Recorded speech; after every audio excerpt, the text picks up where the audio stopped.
የሻቢያ መርዛማ ዕቅድ ሻቢያ የጦርነት እሳት ከራሱ ምድር ለማራቅና ኢትዮጵያን የውድመት ማዕከል ለማድረግ አሮጌ ታንኮችን በሌሊት ጭምር ወደ ትግራይ ማስገባት ተያይዟል።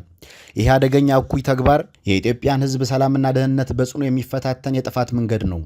የራሱን አገር ከጦርነት አደጋ ከለላ በመስጠት ኢትዮጵያን ለማድቀቅ የተሸረበ የተንኮል መረብ ነው። የዚህ ሴራ ዋና ዓላማ ከሀገር ውስጥ አክራሪ ኃይሎች ጋር በጥቅም ተሳስሮ ኢትዮጵያን በገዛ ምድሯና በገዛ ልጆቿ እጅ ማዳከም ነው።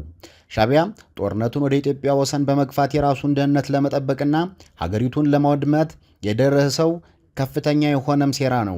የህዝቦችን አብሮ የመኖር እሴት የሚያፈርስና አካባቢውን ለከፍተኛ ስቃይ የሚዳርግ አደገኛ ውጊያ ለመክፈት ቀን ከሌሊት ሻቢያ እየሰራ ይገኛል።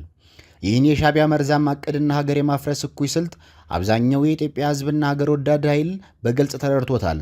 የአካባቢውን ሰላም ዘላቂነት ለማረጋገጥና የሻቢያን ጥፋት ለማክሸፍ የሚደረገው የህዝብ ንቅናቄና ዝግጅትም ከጊዜ ወደ ጊዜ እየጠነከረ መጥቷል። ይሁን እንጂ የጥፋት መረቡን ለመበጣጠስና የሀገርን ሉዓላዊነት ለማስከበር አሁንም ቢሆን የሁሉም ወገን የተቀናጀ ጥረት ይጠይቃል። ነገር ግን የሻቢያን መርዛማ ሴራ በመሳሪያነት በመጠቀም የትግራይን ለማድቀቅና ሀገሪቱን ለማድማት ከተሰለፉት ከህወሓት አክራሪ ቡድንና ከጽንፈኛው ፋኖ በቀር ይህን አደጋ ያላስተዋለ የለም።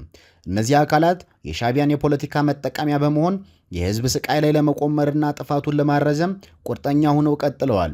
የሻቢያን የጥፋት አጀንዳ በመሸከም ሀገርን ለከፍተኛ ውድመት አሳልፈው ለመስጠት የሚሄዱበት መንገድም በታሪክ የሚያስጠይቃቸው ነው።